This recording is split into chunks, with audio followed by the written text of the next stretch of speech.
You've probably been told that in order to have a healthy and glowing skin, you need to use all natural products. And that the solution to the acne or redness that you're experiencing is to use all natural products.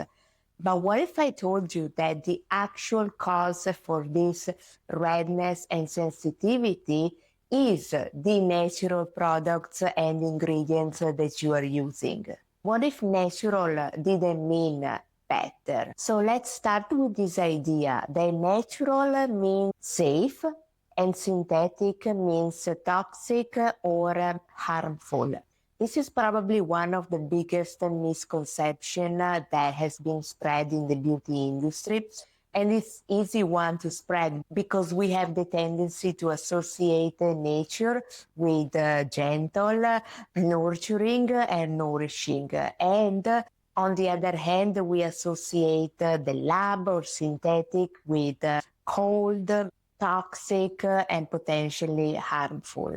The truth is that the body doesn't know the origin of an ingredient or product.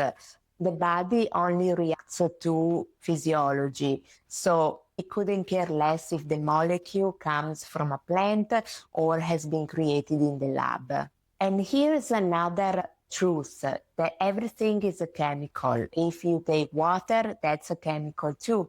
If you take the air that you breathe, it is made of different chemical compounds. So the term natural is really nothing more than a buzzword, and it is used as marketing term to push you to buy a certain product over something else.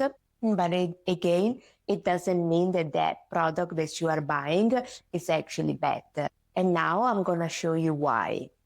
My name is Luisa. I am a cosmetic chemist, and I'm also the founder of Luisa True Skincare, which is a skincare line where we use the truth as the main ingredient.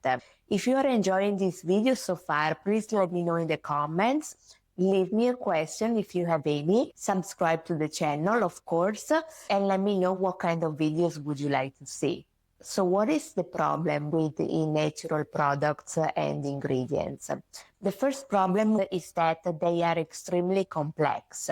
So when you see a natural ingredient, it's not made of just one thing. It's a mix of sometimes even hundreds of thousands of different compounds.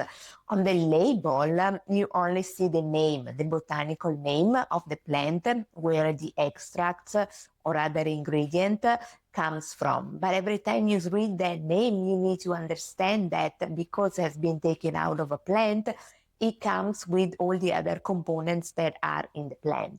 Fragrances, perfume are made of literally hundreds of different compounds, but you will never see the list because the list will be too long. And there's just no law that forces a company to do so. In the European Union is a little bit different because yes, they do not have to list the whole composition, but they do have to list the ingredients in that composition that are known to be allergens. And the list was made of 26 ingredients, and now it has been raised to 80. And among these ingredients, there are a lot that are essential oils. Citrus like lemon, lime, bergamot, or lavender, or tea tree oil are the most problematic essential oils. And you find them a lot in fragrances as well. These essential oils also make your skin more sensitive to the sun. And so you risk of developing hyperpigmentation when you don't wear sunscreen and use them in the morning. The second problem that I have with natural ingredients is the consistency. The quality of natural ingredients has a lot to do with the quality of the plant that they were extracted from. The plant quality varies a lot considering the different soil, the different condition where it has been grown and then harvested, and even how the extract has been obtained. which means that the moisturizer you are using in July might be different from the moisturizer you're going to use in December, even if it's the same brand and the same product. With synthetic ingredients do not have this consistency problem because they are created under a set of strict rules that ensure consistency, and also the quality control is higher. We can rest assured that synthetic ingredients perform the same. Doesn't matter what batch they come from. It's always the same, basically. So we have a high degree of consistency. The third reason why I'm not a fan of all natural products is that most of the times these products are not properly preserved, which can cause bacteria and mold to grow. Now, mold you can see, but bacteria you cannot. So it might be dangerous for you to apply these products, especially in the eye area when they are contaminated and you don't even know. This is why I am telling you that even though it might sound that natural is safer, it might not be the case. So now you might be wondering, okay, Luisa, I get you. So what am I supposed to use? Because if you're like me, you are the kind of person that is actually extremely health conscious and wants to make sure that everything that you apply is not going to harm your skin and your body. My first tip for you is to ignore the front part of the label where it says natural or non-natural. We really don't care about that. We care more about the ingredients list. We want to choose a product that has been formulated in an effective way, so that has some ingredients that are backed by science.